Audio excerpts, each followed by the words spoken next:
Hi, this is Mr. Ward, and I wanted to also give you a quick tutorial about navigating the Accuweather site. The Accuweather is a private organization, corporation that gathers data and organizes it primarily from the National Weather Service, but also from other entities and organizations around the world.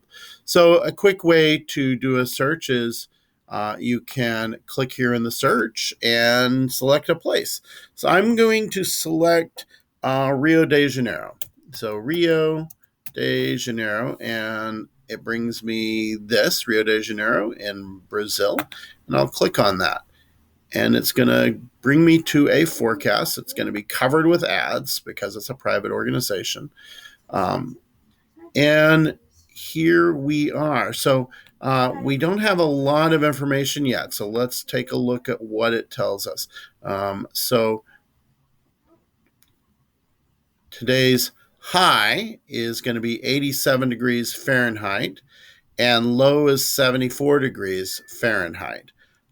It's going to be very warm and humid today, and tonight, cloudy and humid. You'll see this thing that says real feel, trademark, 97 degrees.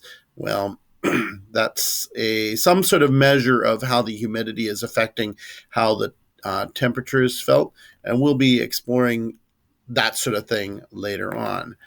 But so we get a little bit of an idea of warm, and it's very warm and humid. And then let's take a look what else we can find out. It tells us that there's wind gusts of up to 15 miles per hour. The wind is coming from the south at 10 miles per hour. Now, this page is not telling us information about humidity and air pressure. So let's see if more details gets us there. So I go to more details, and here we get what we need.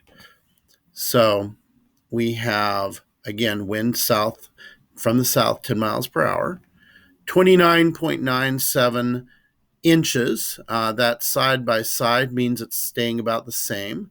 Humidity indoor and humidity in general outdoor, notice that they're matching. We're really interested in outdoor humidity for our data, so 56% humidity. Um, and that should give you the information you need from AccuWeather. If, of course, you don't find the information you need, you can always cross-reference with one of the other weather sites. All right, I hope that helped.